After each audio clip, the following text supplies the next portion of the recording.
Welcome on in, golf fans. It's your boy Gsluke here with our weekly DFS live stream. We are live from Hilton Head, South Carolina here on site. Was able to walk the course during the practice round, bring you guys a little bit of a scouting report, and get ready to go out there and crush this week's slate. So we've got shitty internet. Sorry if it's a little bit patchy out there, but we've got some good bourbon in hand. No mic, no camera on us because we realized the black screen of death that was going on was due to the actual cable that I have to use for this Mac. So hopefully we can get a new cable. I figured that out today, but no black screen of death this time around. So we're going to be good to go. Not going to be any delays in this video. I can see already a bunch of you guys down there in chat. We got Robert who says, welcome to Ju Young Week, ladies and gents. I love it. Kyle's looking for the ladies in chat. What's going on, Kyle? Gabe's excited for this week. And then Travis is asking about the Discord. He joined the Patreon. First off, welcome to that. I'll DM you a link later on. Get you that. JP wants to talk a little bit about Spieth. I really like him as a sleeper play. Yeah, no one's going to use him. And Mark says, you got my restaurant. Okay, I'm all ears, Mark. Tonight, I've got it taken care of. I'm going to an Italian place that actually a local went out there and recommended to me. But Mark, you've got to give me the recommendations for Thursday through Sunday night. So let's get this thing started. Start talking about this course because we've got dinner reservations to get to. And I want to keep this as concise as humanly possible. So first off, talking about the course today, it looked exactly like I expected it to. And I haven't been to Harbour Town in the past, so I don't have a baseline to compare it to. But the rough was short. It was about 2.5 inches. The fairways were perhaps even tighter than what I expected off the tee. And the greens were about your average firmness. They weren't receptive. I wouldn't say that they were firm either, which was kind of on brand with at least what I was picturing heading into this week. So in terms of my modeling, not a lot has changed, I guess, except for having a real perspective for how small the surfaces are. They're 3,700 square foot, but you don't really get an appreciation for that unless you're there on property and see just how small those little postage stamps look out there for those players. So it's going to be a tough week. It's all about being precise, whether it's precise off the tee, missing those hazards, missing the dense forested areas that are pretty much on every single hole, or of course, making sure that you're precise into the greens and actually hitting them, right? Because they're only 3,700 square foot. So yeah, not a ton of information on that end. Did get to follow a few players. Justin Thomas looked beautiful out there. He hit a bunch of good iron shots. He's actually playing his practice round when I followed him. So I didn't get to see him hit a ton of shots, but what I saw were all good.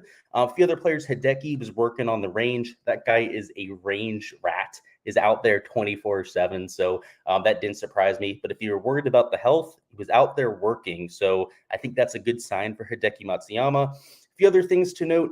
There were a few players that were grinding in the bunkers. And anytime I see somebody working on their short game, to me, it's a little bit of a problem. And one of them was Ben Griffin, which Ben Griffin's kind of known for being a short game specialist. So I don't want to say that's a huge red flag. It's not like I'm going to be off of Ben Griffin this week, but I went past the practice area 3 times today, and he was in the same bunker all 3 times. So unless he was, traveling from section to section, and I just happened to catch him while he was doing his bunker practice, it looked like he was practicing that for a solid 2.5 hours.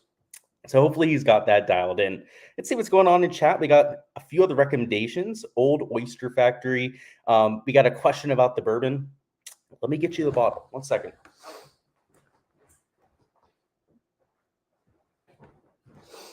Was another recommendation from a local. Sorry I had to walk away from it, but it's called Old Bardstown. Let me try and actually get it on the camera there for you. It was real cheap. It was $27, and the guy at the liquor store was trying to sell me on it like no other, saying that it was rushing off the shelves. They ordered like 600 cases of it per year, so on and so forth. And I have to say, it's living up to the hype. And I don't want to get too far ahead of myself, but look at the distillery on the bottom. I don't know if you guys can read that there. It's the Willett Distillery. Maybe it's a little sign of, something for this week, right? Danny Willett in the field. I don't know. Maybe I'm reaching there, but I definitely noticed that earlier on. Matt says, can you rank Fowler, Sibu, and Wyndham Clark? Probably go Sibu, Fowler, then Clark for me, but all 3 are pretty solid plays.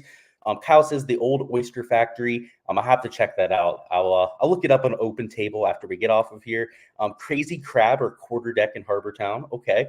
I'm loving these recommendations I'm getting. This is my first time here. I've never been here like on a family trip or with friends before. So, hey, we got to break it in the right way. So I love you guys giving me those. I'll definitely check them out. What's going on, David? Glad you're there. Seen your favorite golfer, Furyk. Yeah, he might finish top 30. I think you have a realistic expectation, Kevin, right? I know you're a big stan of good old Jim Furyk. I mean, how couldn't you be, right? Hall of Fame golfer. But yeah, top 30 is probably his ceiling. He's a consistent player. He definitely fits the golf course. This course is not too long for him, which is, obviously going to help him out at only just 7,200 yards. Yeah, he's got a chance. I don't think it's likely. Why is Decky there? I have no idea. He was on the course. Is he not? I ain't tripping about him not being in the field. He was on the golf course today. He's not on the field. You're right. I don't know. Good point. Good point. And I just realized that I don't have him in my player poll. I didn't talk him up at all this week. Why is he there? That's a good question. You'd have to ask him. I wasn't able to ask him out there. Tito's over here. Okay. Yeah, it's just straight up bourbon on the rocks for me. I wanted to get a little bit of simple syrup to go out there, make it old fashioned, but they didn't have it. You live 25 minutes from where they make that bourbon. Hopefully it's a good bourbon, Jason. I'm liking it so far. Obviously the reviews were pretty good. So, and hey, if you know of it, right, it's at least gotta be decent. 3 outrights for you. Homa 30-1, love it. Henley and Rose at 60-1. I really like the Homa and Rose bets. I'm maybe not as bullish on Russell Henley as you are. He's definitely got the form.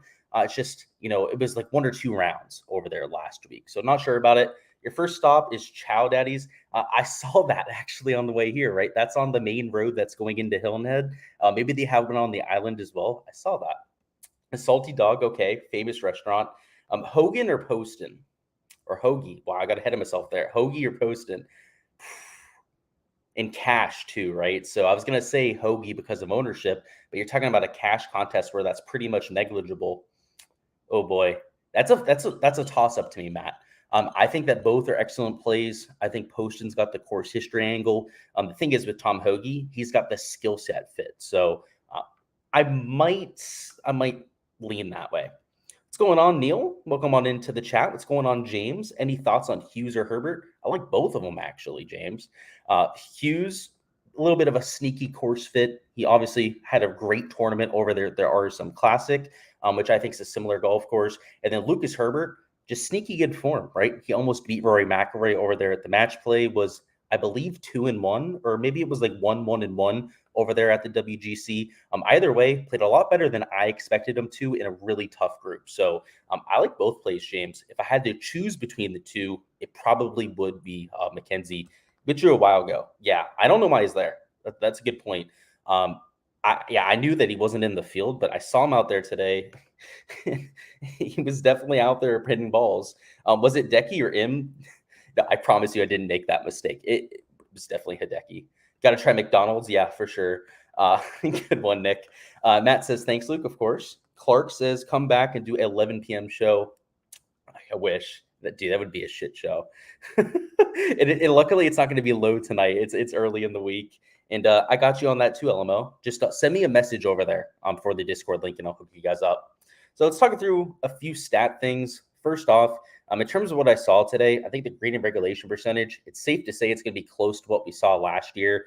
Fairway percentage, I have no reason to see it being lower or higher than it was last year.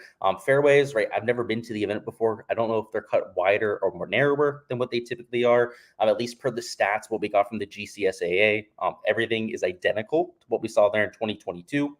And the fairways, I should say the greens, in terms of their firmness, they're about average, which for this course is what we're used to seeing. So I hate to be the bearer of bad news. It's kind of boring news, I should say. I don't think much is going to change this year, except when we take a look at this weather, which over here on Windfinder, they're probably the worst site to look at for this. We're going to have some sort of X factor, we'll call it, there tomorrow. So you can see there's going to be rain, definitely at least midday to late afternoon. There's going to be some sort of precipitation. It's just a question of whether it's going to be thunderstorms. And you can see on here on weather.com, from 5 p.m. onwards, they're calling for thunderstorms. Now, just telling you as a local that can bring up their weather app, right? Take a look at a few of the models on there.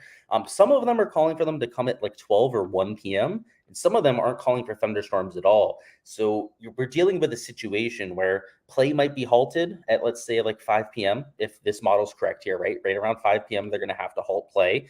Or it might be 12, 1 p.m. if the other model ends up being correct. Or they might just play through the rain in the afternoon, which really puts all of our thought process for trying to take apart a weather advantage and throws it out the window, because we have no idea when this delay is going to happen, if at all, tomorrow.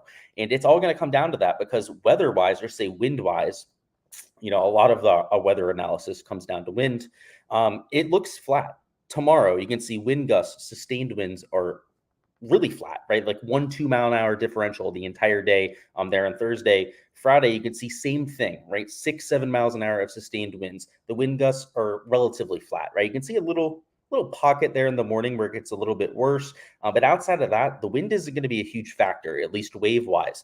This precipitation could be, though, because these morning wave golfers there tomorrow are likely to finish their round, or at least get most of their round done before the showers come in.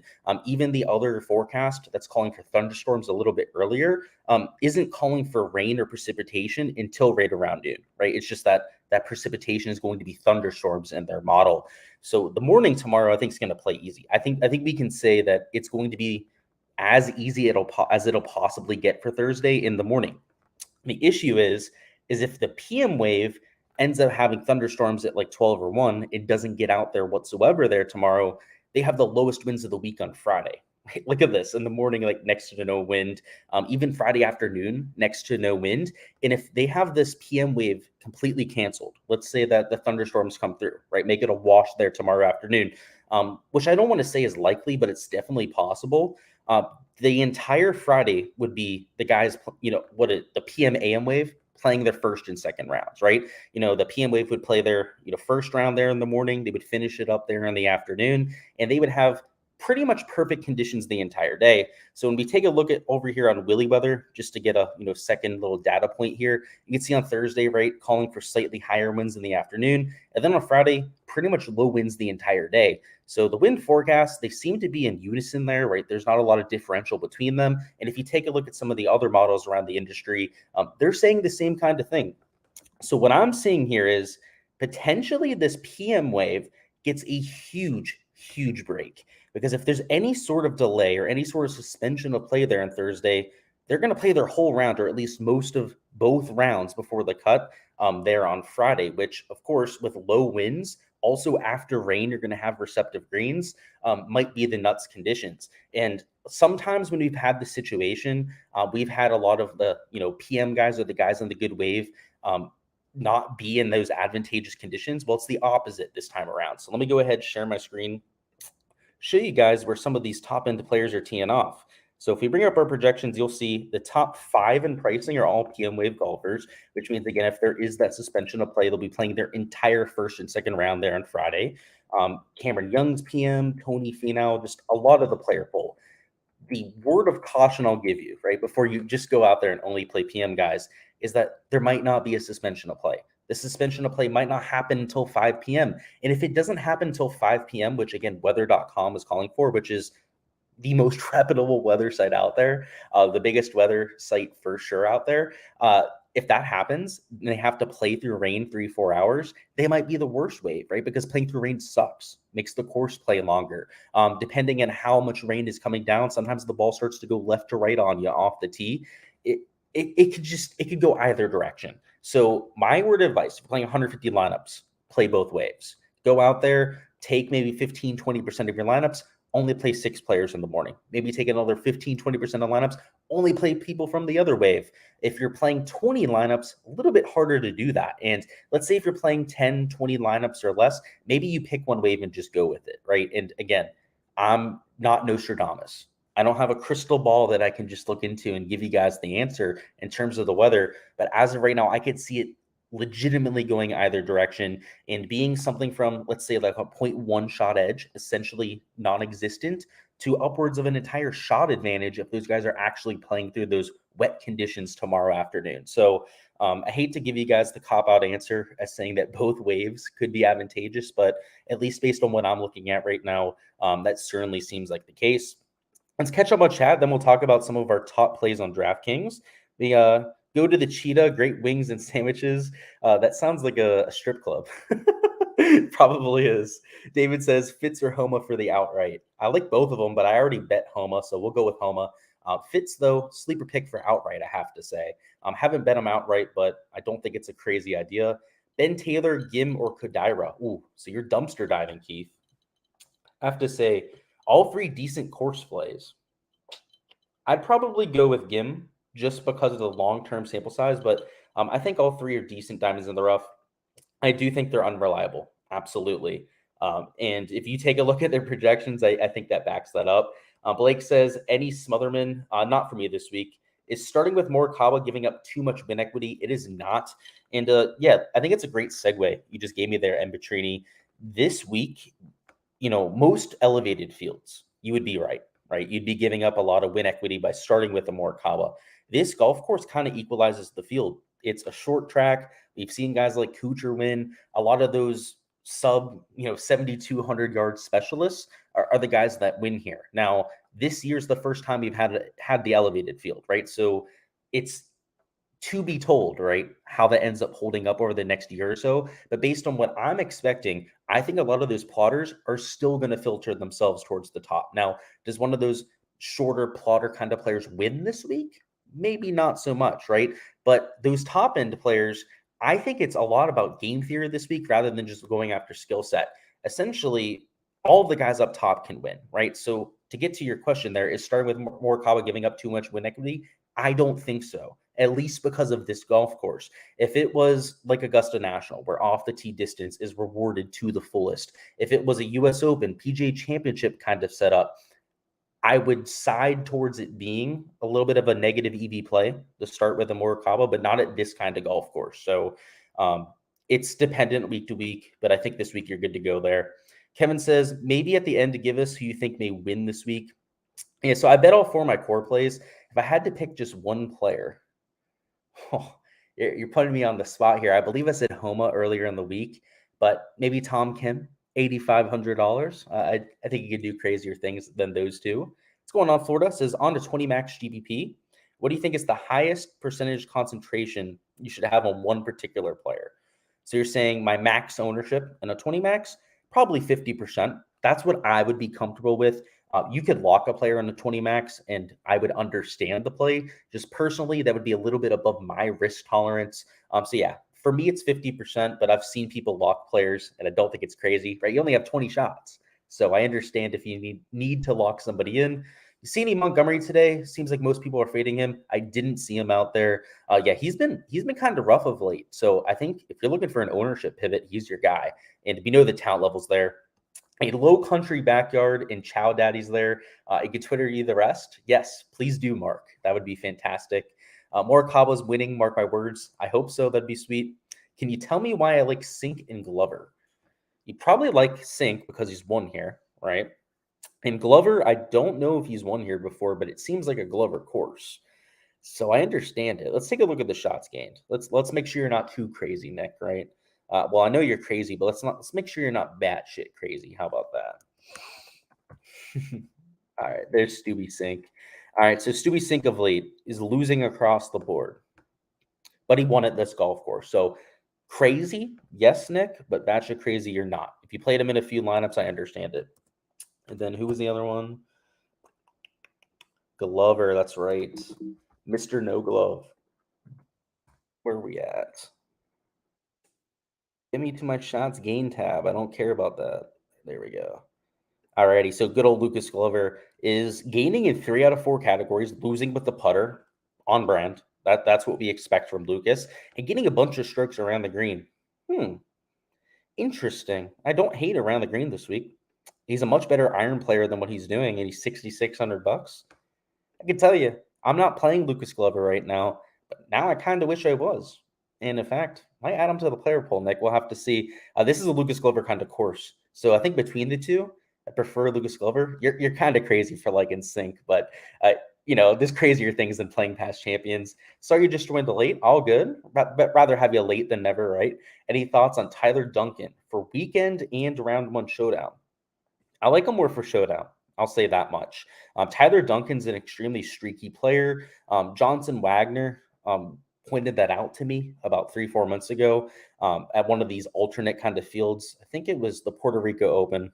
He made that comment, and I've noticed that over the last 2-3 months, he's an excellent showdown play. He'll shoot 4 or 5 under par. A lot of times when he's not popping, though, it goes in the negative direction, as you'd expect, or he's an extremely boring player. It's just that 5, 10, maybe 15% of the time, if he's on a heater, he goes out there and he'll have an optimal performance, right? He'll actually get you to that nuts performance. Don't hate it. What's his price tag here? And he's a little bit too expensive for he's $6,800. That's the thing. Like he's priced up because he's had some decent form, but out of that $6,800 range, I think he could do a whole lot worse. Like I personally prefer guys like a Buckley and like an Akshay Bhatia over somebody like Tyler Duncan, but they're all in that same kind of vein where they're just high upside players that have a decent course play. Zach says any data out there that supports master hangover narrative for Rom, Hovland, and Cantlay. Not the data, at least that I have access to, right? I haven't ran any sort of correlation analysis on the quote unquote Masters hangover, but maybe that's something that I should do in the future. So I haven't done it yet, Zachary. It's probably worth exploring. I'd have to say that there's probably some sort of correlation to be had, Zach, because guys are fatigued. They put so much effort into the Masters. The issue I'd have with doing that is that those are also the best players in the field, right? They actually got into the Masters. They were one of the top 50 OWGR or however they got into that field. The issue is if the data supports that and it tells you to fade all the best players in the world, you're still going to have 3 or 4 of those guys in the optimal. So it's tough to act on, but you're probably right, Zach. Power thoughts, I like them a whole lot. That I don't want a ton of other people to like them. I like the fact that it's a course where off the tee is not emphasized. It's a course where your approach play and your putting is really what you have to lean into. And for Seamus Power, those are his strong suits. Poston as a pivot to Kuchar. So I wouldn't call Poston a pivot. So I understand what you're saying there, right? Poston's going to be lower owned than Matt Kuchar. They're in different price ranges, so I, kind of take exception to that. Let's see, what is Kuchar? Kuchar's price $7,700. What's Poston like 71? I'm blind today, guys. They're $7,300. And the issue is that Poston's still like 12-13% owned. So you're talking about like 15% versus 13.4%. I wouldn't call him a pivot there, but if you wanted to play him instead of Kuchar, I understand it. I think both of them are chalky. Like even Kuchar, I talked up Kuchar before I realized he was going to be mega chalk. And at this point, I don't think he's nearly as good a play as he was before. So I wouldn't call either one a pivot. Who are the top owned players? Great question, Joker. Highest owned right now is Patrick Cantlay. You have Scotty Scheffler's got decent ownership. A bunch of people are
I think we're back.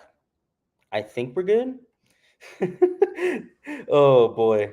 Luke just died, froze. I don't know if we're back or not. Internet here, I told you guys it was like Walmart quality. It truly is. Let's see. If I'm back and you guys can see me, go ahead. Let me know down in the comments. That'd be fantastic. Someone says hit the like button. I don't know if too many people are going to hit the like button after court. I am back. Oh, look at that. Yeah, guys, the internet here is no good. I actually lost complete connection to it, so knew that was going to happen at some point. Let's find our spot. Who are the top owned players? I believe I was talking about this before the internet connection went out there. Scotty, Matt Kuchar's up there. Cantlay is your actual highest owned guy in the slate.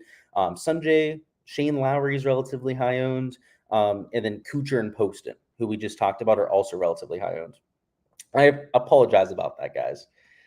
With the core plays, how many you're trying to get into a lineup? There's not like I'm forcing in a specific amount into each lineup that I'm building, but I'd say they're in my top 5 to top 10 highest exposed plays. That's probably the better way to put it.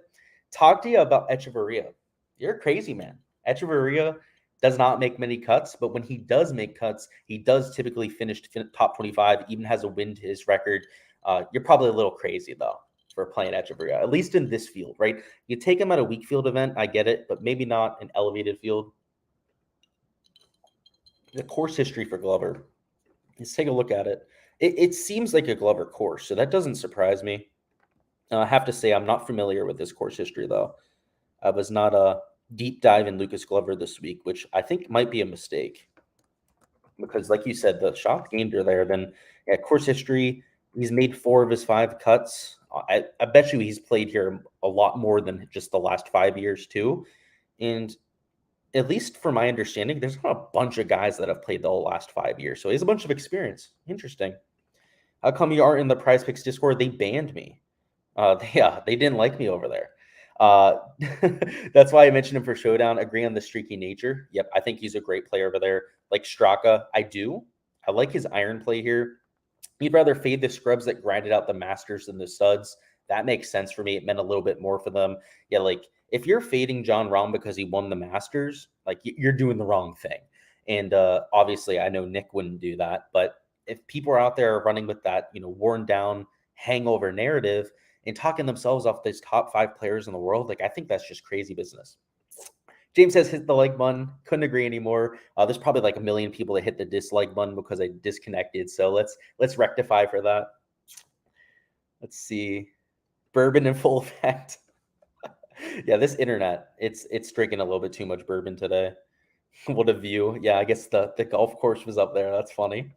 Thoughts on Lowry and Fleetwood? I like both of them. Honestly, at this kind of course with tiny greens where off the tee is de-emphasized, I like myself a European. In fact, Fitz, Lowry, and Tommy Fleetwood, all 4 of these guys, right, back to back to back to back when it comes to the pricing, and I love all of them. So yes, I like both of those too. Definitely not playing anyone grouped with Cantlay. Oh boy, or even grouped behind them. That was a tough scene last week, and I have to say, a lot of slow play talk in the golf media this week. This has been a problem for like 3 months now, and I forget the guy's name, Gary Young, I believe, is the head rules official of the PGA Tour. He came out and said that they don't plan on fixing it, that they're okay with rounds finishing the next day. He came out like, I forget what tournament. It might have been the Players' Championship where he was having kind of like a State of the Union address, and pretty much told us that that's not going to change. So, yep. Cantlay is going to be slow playing for all eternity out there. Echeverria killed a Cayman by looking at it. Oh, yeah, I have to say, Echeverria, he's got a sick outfit.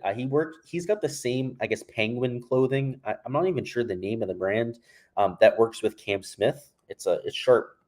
Secret dial-up internet picks, members only. Oh my God.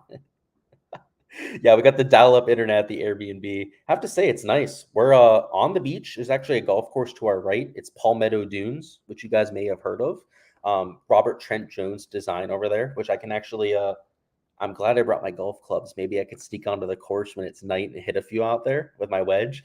But yeah, we got the beach over there, then RTJ. It's not too bad, that's for sure. Where we at? Let's catch up on chat. we used to see these road streams now. Yeah, it just happens. I honestly, Nick, the next time I'm on the road won't be till the US Open, and I'm gonna have a new laptop by then. So we're not gonna have to deal with this all too much. The internet, I have to say, may be the problem, right? Because I can't control the internet at these Airbnbs. It's a tough scene. JT outright, I bet him outright. I did. I have to say, I don't feel as good about it, and let's address it. So JT apparently is injured. That's what I'm being told. A few informed media members, Kyle Van Valkenburg specifically, talked about a JT injury to his left hip, which is his lead hip in his golf swing. Now, he's playing through it. He hasn't withdrawn. He hasn't even told us anything about the hip injury. I do think it's going to lower ownership, though. Enough people are talking about this, and it's been on a few of the larger pieces of content this week that people are consuming when playing DFS, that maybe it lowers his ownership, because at $8,900, JT should be the highest owned player in the slate. He should be 30% owned, because the price is ridiculous. He's a $9,500 golfer. And typically, even though he's not in form, DraftKings will price him up because they know it's Justin Thomas. They know he's one of the best players in the world. And this week, they didn't do that, right? They gave him the good old 8 in front of his price tag. Yeah, I like him. I like him a whole lot, but I am worried about the injury. And I wanted to point that out because there are people out there, right? They hear about an injury with a player and they won't even touch him. So I at least want to make you aware of that. I'll just say personally, not impacting my ownership. I kept my bet in. I'm not cashing it out or anything. Not that I could on the book that I have access to, and definitely keeping them in my DFS pool. Can you do 4 or 5 pieces of a single entry? I can. I'll do 4 later on. Not surprised. They love doing exactly what the fans want. That is correct. Imagine how long it would take for Cantlay to build you a shed with his DeWalt tools. He's got to get a little timer. I'm sure DeWalt, they're making power tools and whatnot. They have one of those little timers, like little sand timers they can give for Patrick Cantlay to get him to hurry the fuck up out there in the golf course. Prize Picks need to add a new category, over under time played on a hole. Yeah, you'd smash the over for Cantlay, Sam Bennett. You'd smash the over for Bryson, DJ on every single hole. They're all slappies. The cheetah has great burgers, wings, and big old sloppy titties. I knew it. I knew it, Blitz. Just, hey, you can't name a regular restaurant the cheetah. Like it obviously is going to be a strip club, and I'm sure it's a nice establishment. Good old Blitz out there. Alrighty, let's talk through these players. Hopefully the internet can hold strong, guys. If I end up going out again, you know what happened. But in terms of our core plays, I'm still on all 4 of them. I'm not fading any of them because of ownership. The one that's kind of surprising me, I guess, would be Scotty. He is getting some steam, which is Scotty Scheffler. He's the number 2 player in the world. He's the best iron player in the world.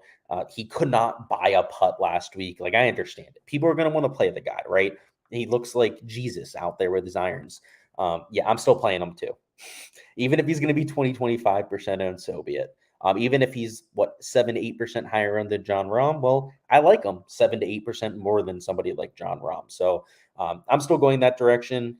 Pick your guys up top, right? If you like John Rahm to go back to back, then who would I be to tell you not to play him? He's the world number 1 at this point. If you really like Patrick Cantlay, you like that course history, and you don't care about the ownership, then play him, right? I personally hate Patrick Cantlay, and if he's the highest owned player on the slate, it's the easiest fade in human history for me. So obviously I did a whole video on that fade, but just pick your guys up top, right? I don't think I need to sell you on why to play a Hovland, a Scheffler, a Finau, a Schauffele, like any of these players here. The one thing I will say is that Cameron Young may be worth a little bit of extra attention just because of Paul Tesori as his caddy. Webb, of course, is one here, is top 5, top 10 machine around Harbour Town.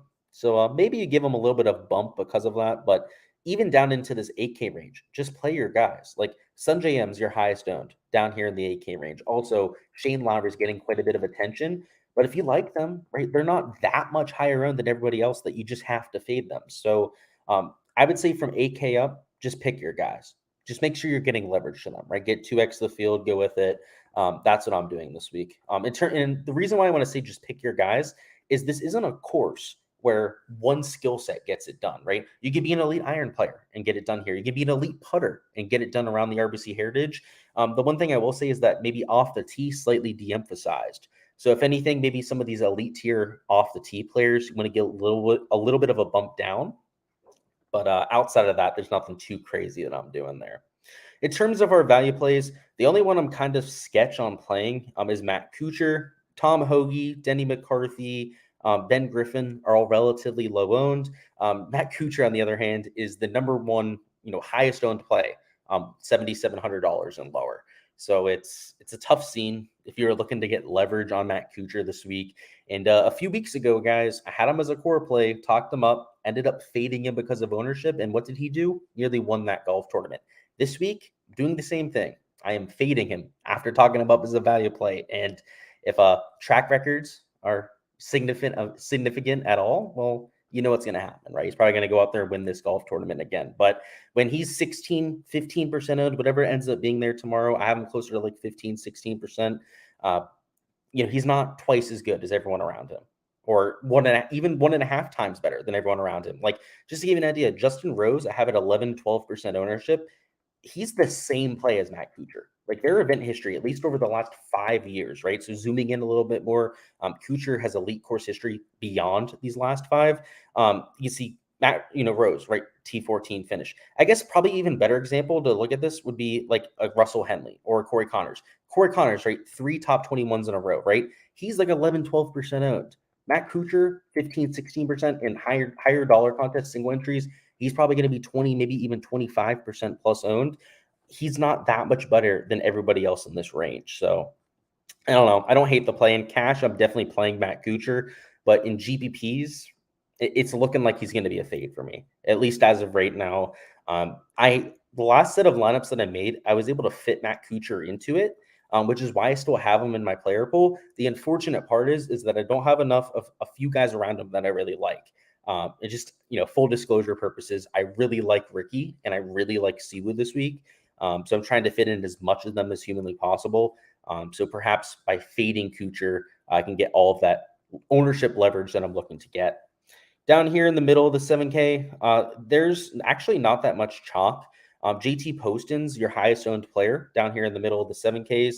And outside of that, you have like 1-2% owned Billy Ho, 3-4% owned Webb. I think Tom Hoagie is actually one of the higher owned players, and he's like 8-9% owned. So, outside of a few exceptions, right, JT Poston, Matt Kuchar, you can get leverage to a lot of guys in this range. Just kind of pick your guys.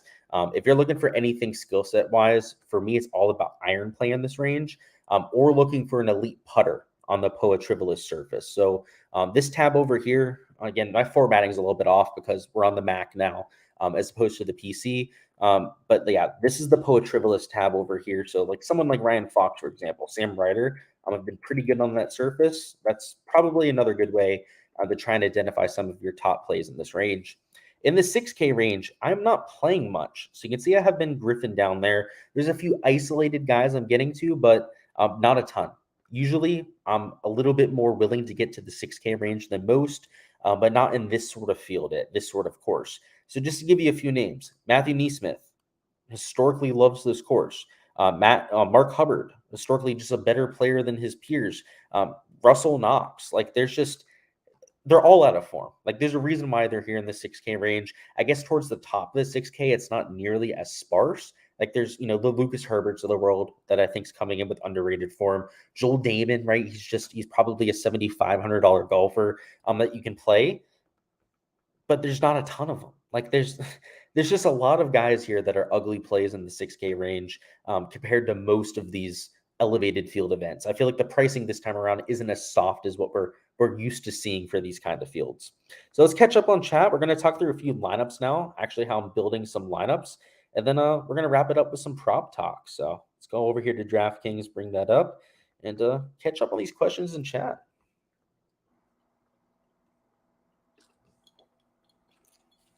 Can you rank Morikawa, Hovland, and Young? 3 solid plays. If you're just talking about from talent level, skill set perspective, it's going to be probably Cam Young, Morikawa, then Hovland, but they're all extremely close. That's a that's a good top 3, I have to say. Honestly, Matt, I like all 3, and they're all 3 extremely close.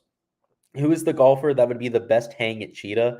I think it'd have to be Harry Higgs. Maybe Joel Damon. Joel Damon would be a hoot out there. If I had to pick one player, though, at least from my experience seeing out there on the golf course, I mean, like the cop out answer is Harry Higgs. Like everyone knows that, right? But if I had to pick somebody, like maybe it's Justin Thomas. Justin Thomas seems like he would have a good time. I feel like me and JT, if we went out drinking, would have a good time. So maybe it's him. See Ricky out there today? I did not. I wasn't out there for very long. I have to say, I was only out there for like an hour, hour and a half. So I didn't get to see as much as I would have liked to. Thoughts on Woodland? I think that I don't want to say that you're chasing, right? Because of some of the form. Obviously, that's why you want to get there, but it feels like it, right? Because he hasn't done anything for 3, 4 months. He has a couple decent events in a row, and now everyone wants to play him. I worry that's a little bit of fool's gold, that we've seen just a spike performance or two from Gary Woodland. But if you're using a longer term sample size, then we know what he's capable of, right? Major champion, multiple time winner on the PGA Tour. I don't really know what to make of him this week, Nick. To be honest, I'm kind of confused on Woodland. I'm not there myself. Any EVR interest? Not personally. The obvious answer is Tiger. You're saying for the best hang at Cheetah. You're not wrong. What do you think about Jordan? I love him this week. I think he's going overlooked because of some of the narrative, saying that he's whatever it might be, right? Saying that he's tired, saying that he's playing too much golf, so on and so forth. He's your winner from last year, so I like him. Is a sneaky good spot for Bez? It is. Yeah, short golf course, always a good spot for Bez. Yeah, horrible form though, so no one's playing him. So if you take him at 3-5% of your lineups, you got that leverage. Any Cam Davis thoughts? Haven't gone to him yourself, but interesting that he has a decent course history. A decent course history, and he started to look a little bit better over the last few events. And I'll remind you guys, he shot +8 the first round, his last start out, and then shot 7 under the next day. They missed the cut on the number. So I think it's a little bit misleading to look at that and just chop it up to a missed cut. He had one round where he was the best player in the field. So yeah, I like Cam Davis. I think he's sneaky. Sam Burns, I have to say, I'm kind of worried about Burnsy. Burns loves these greens. The Poa Tribolus overseed is like the Sam Burns surface. The issue I have with Burns is that he gains a lot of strokes off the tee and he gains a lot of strokes at the putter, right? He doesn't have that iron play that I'm looking for. But if that's going to be the only reason that you don't want to play him, he's yeah, I don't know. I'm not playing him. I'll just say that, right? I don't have enough reasons to play Sam Burns to get there, but I'm not going to trash you for playing him. That's for damn sure. I'm just looking at the course history. T39, missed cut, and then a 9th place there 4 years ago. So what, one top 10 finish? Yeah, like I said, I can't knock you for playing him, but I don't love him. Do I still like Ben Griffin value? I do. Even though he was chipping back and forth all day in a club down course and 4% owned. That's true. That narrative about him being good at club down courses, I don't want to call it BS. I just want to say that I haven't seen the data or the results for that narrative. I've heard like 4 people drop that this year. There was like 3-4 months ago, it was another club down course. People were saying that about Gary Woodland. Actually hoodwinked me into playing them that week, and then he went out there and missed the cut. So, I don't want to say that I'm jaded because of that, but I do wonder what the analysis or what the data is actually saying for Gary Woodland on those courses. And in fact, we don't even have to guess. I'm just going to bring it up on one of my databases and filter it right now. Because, I feel like that's not true. I feel like the narrative is just it's not actually indicative of the truth. So we're going to look it up. We don't even have to guess. Let's see. We're going to do the last 5 years for Gary, okay? So we're going to make it a big sample. And we're going to do 7,200 yards and below. How's that sound for like a layup golf course? Like anything 7,200 yards and below for Gary Woodland, it feels like that's a layup course for him, right?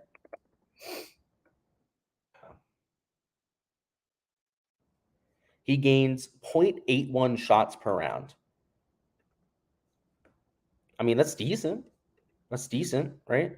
Let me take him off of there, just like Gary Woodland. Let me just load the whole field and see who the best players on the surface are. He's like number 20 on that list in terms of just regular shots gained on courses under 7,200 yards.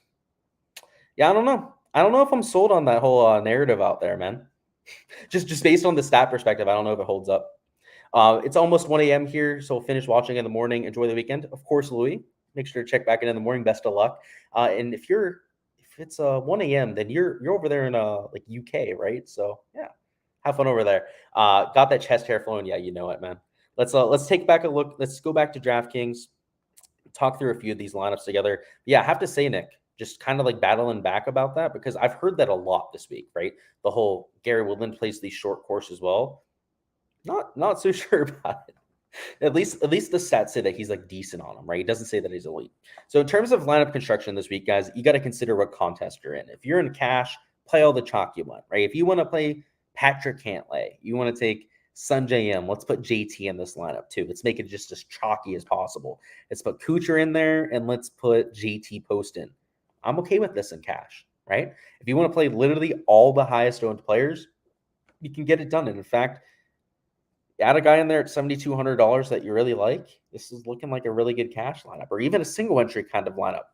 And if you want to enter this in a single entry, I might call you a little bit crazy, but let's say you change up one or two spots. Let's say instead of going to JT up here, you were to change that to a pivot. And by pivot, let's say Tom Kim, right? A little bit lower owned. And maybe instead of Poston, right? Let's go to somebody a little bit lower owned, and perhaps let's put Adam Scott in there, right? Adam Scott, relatively low ownership. Now, this is a kind of lineup, even with a bunch of chalk, right? The Kuchar, Im, and Cantlay chalk, I'd be okay in a single entry. If you really like Cantlay this week, which I don't, just full disclosure purposes, even ownership aside, I don't like Cantlay this week.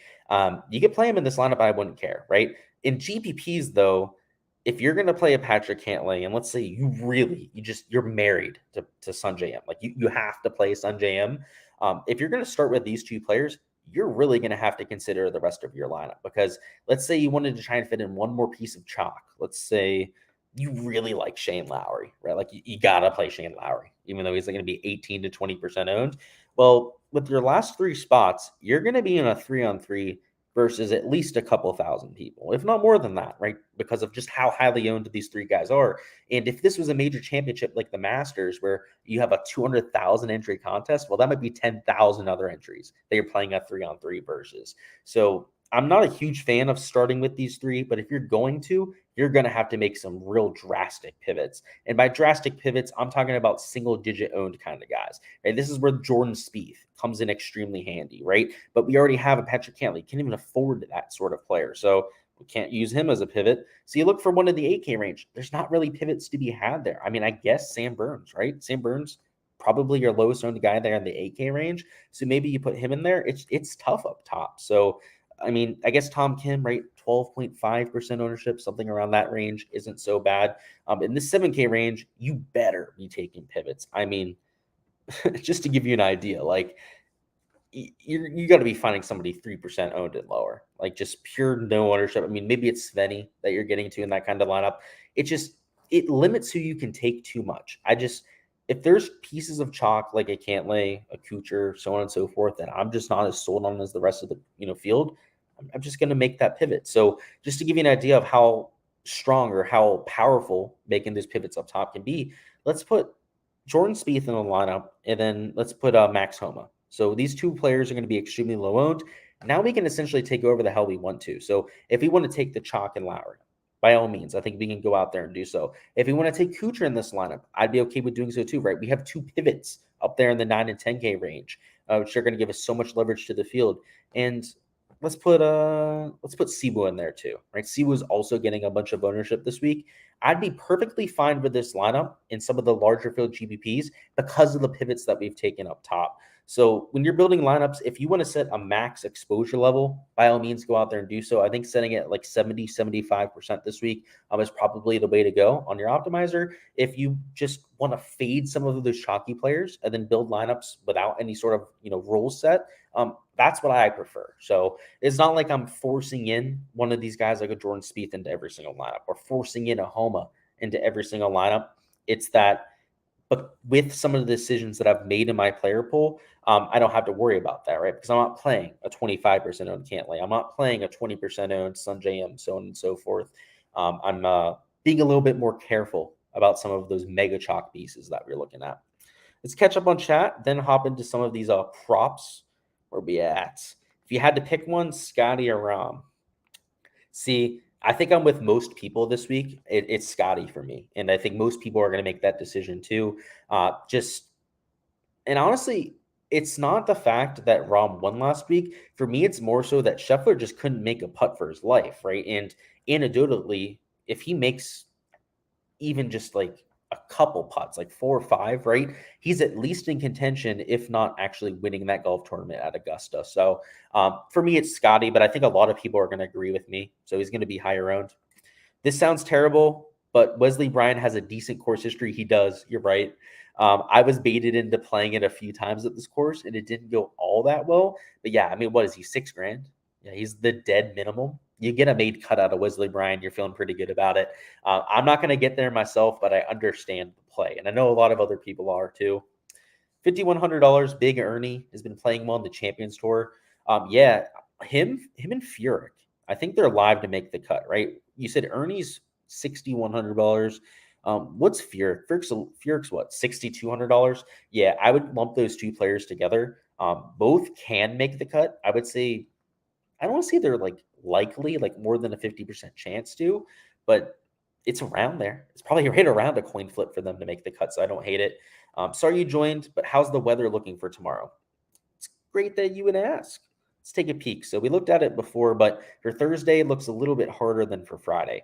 On Thursday, they're calling for significant wind gusts and sustained winds. If you go over here on windy, say Willy weather, they're calling for similar kind of winds. This is all sustained there on Willy weather. So in terms of an advantage, I think if anything, the PM wave is going to be the wave that gets an advantage, but I'm not seeing much right now. The winds are flat there on Thursday. They're flat there on Friday. The advantage, quote unquote, advantage that I think that could be there would be if there's any sort of suspension of play tomorrow.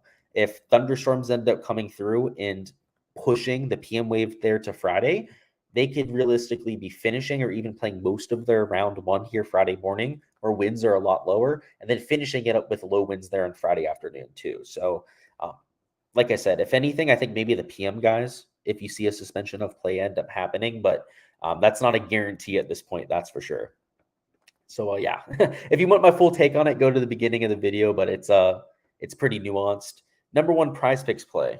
It's a good look at this. You're giving me the layup there, the softball teed up pitch in terms of transitioning. So let's do that. Alrighty. Over here on prize picks, they've bumped pretty much everything that I've played. I had the overs on Scotty and Cantley at 8.5. They bumped it to 9, and they bumped Terrell Hatton too. So that's unfortunate. Let's see. Sanjay M, they bumped down. Okay. Did they bump Adam Scott? They did. And did they bump Billy Horschel? They did. Okay. So every single prize picks play that I have in right now is bumped. So if you're asking for my top play, it's non-existent right now because all of them got bumped. It's probably Jordan Spieth over 4 birdies, though. I did see that they moved Jordan down. I didn't bet his under or anything, right? I actually didn't touch Jordan at all for round one, at least on prize picks. On underdog, I bet is under 5 birdies. But at 4 on prize picks, I guess I would lean over. I mean, like at this point, after all the bumps, I think that's the only prop that I'm really looking at right now. I mean, they even bumped Fleetwood and Connors up to 4, and I kind of like their over at 3.5. Just for full transparency, I have their under 4.5 on underdog, but at 3.5, the over actually didn't look too bad. But now they're up at 4, so it's just, I think you're late to the party if you're betting over there on prize picks, just based on the value that was available before. You're kind of forcing in bets if you're placing anything right now. But yeah, if anything, it would be the over on good old Jordan Spieth. And of course, that shouldn't be surprising. You know I was going to take that. This is a FOMO nightmare for you. Yeah, it is for me too. I have to say, Randy, being there in person only adds to that, right? You just want to play your guys to see them do well in person. Travis says, for single entry, is it smarter to build a separate lineup outside of your 20 maxes? Yeah, that's what I do, Travis. I actually do. If I'm only playing like 20 lineups, which isn't very often, I do normally play 150. I will build a separate lineup. If it's for a set of 150, I'll do both. Sometimes it'll be a set of my 150, like my favorite lineup, and sometimes it'll be completely different. So yeah, there's no right answer there, Travis. I change it up week to week. Max says, with that said, which do you prefer, Wesley or Cam Young or JT or Ben Griffin and Burns? So you can take Young or JT in the first one, you're saying? I would probably go with Wesley and Cam Young. Yeah, like Ben Griffin, he's definitely an upgrade over Wesley Bryan, but the upgrade from Sam Burns to a Cam Young or JT, that's worth it, right? Awesome, looking good for our prop side. Yeah, that's for sure. Props do look good. Yeah, we got under 5.5 for Scheffler, under 5.5 for Rahm. They had Tommy at 4.5. Yeah, it's looking pretty good right now. Blitz says guys who go to champions always say the biggest difference is shorter distance and putting. Okay. So you're saying the guys who are champions. Greens are pretty flat, so you think a flyer on Els or Furyk there is right on. Yeah, I think both are both. I don't think they're going to win, right? They're probably not finishing top 10. Especially, I would say with Furyk, like Furyk, this is his kind of course, right? Like the more and more I'm thinking about it, Blitz, the more and more I think I might play like 3% of Jim Furyk this week. Might actually add him to the player poll. What's going on from Thailand? He said, always love your show. Who's your favorite one and done bet? If I had to do a one and done this week, which I'm not in any one and dones this year, so that's why I don't talk about one and done all that often. If I had to pick one for this week, and I'm going to assume that you want to save one of your top end options. Okay. I'm going to make that assumption. It would be Tom Kim for me. Tom Kim, great course fit.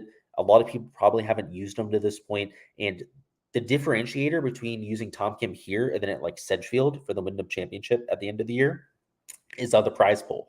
The prize pool for the RBC Heritage is just so much higher than all the other events that I like taking him at this kind of course. So yeah, it would be Tom Kim for me. All right, let's talk through a few props things, and then we're gonna hop on out of here. It's almost 8 o'clock, and I have an 8:30 reservation. And fingers crossed, we haven't had any interruptions since the first time the stream died on us. So over here in Underdog, they've bumped like the whole board. So like we had Rahm at under 5.5, and now he's at 4.5. So clearly, like you don't want to bet that now, right? Like just stay away from it. There's no reason to force in bets. And I can't even bet anything else on Underdog. I've maxed out every single player on the board. And as you guys know, if you're on the Patreon page, I took the unders on, I think, actually, I shouldn't say that. Like, I'm not maxed out on Sahith. I'm not maxed out on JT. Like, maybe like one other player on the board that I'm not maxed out on. Everyone else, I took their unders on birdies. They've bumped every single birdie down, right? Both on Prize Picks and on Underdog. They bumped the entire board down. John Rahm opened at 5. Same thing with Scotty. Jordan Spieth was at 4.5 to start. Same thing with guys like Xander, Hovland, so on and so forth. So I just think you're late to the party if you're going to bet this board, guys. Like I had the video up yesterday, right, where I went through the entire prop board. Hopefully most of you guys were able to get your slips in then. At this point, I think maybe unders on bogeys. Like here's what I'll say about the bogey props. Conditions for Thursday are going to be tough, but the field average for bogeys is like 2.8 or 3 for this field. These elite tier guys are probably averaging rate pretty close to like 2.5 bogeys. I would say for as a whole, right? Because these are the best players in the field, right? They're going to play a lot better than your field average, particularly at this kind of field. The elite tier bogey avoiders, and by elite tier bogey avoiders, I guess I'll just point them out. That'd be like a Tom Kim. That would be like a Sanjay M. He's an elite tier bogey avoider. I'd say Tony Finau, you could throw into that kind of argument. Like, we'll just leave it at those three, right? I don't want to give away every single pick. Like, these three guys right here, like, I might take for unders on bogeys. Like, even though they're playing in the PM wave, which is going to be rainy there tomorrow. I have to say, though, that would just be kind of like forcing in a bet at this point. I already have in the thousands of dollars of bets on both sites, and I have no interest in adding anything else in last second. It's just like all the bets that we had in before, just so much better hit rates and everything that's left on the board that I think you would just be forcing things in at that point. But that's all I've got, guys. It's 7:59. Robert says, have a good night, of course. Hopefully dinner's well. Hopefully we can get to a hot start out there tomorrow for DFS. And James with the thank you too. Appreciate you guys. Appreciate all the support on the channel. Going to go ahead and leave you guys with that. Best of luck with those DFS contests, all of your outrights this week. And it's an elevated field. Hopefully we can have an elevated bankroll by the end of the week. Go out there, take home a few GPPs. I'm going to see a few guys there on the review stream Monday with GPP takedowns. Let's cash a few outrights. And of course, let's have some fun this weekend, right? It's a big time field. We've got the Masters hangover going on, but just quality field, quality golf course out there. And let's take advantage. But like I said, guys, appreciate all the support on the channel. Smash that like button on the way out of here. And I'll catch you guys for the showdown streams throughout the weekend.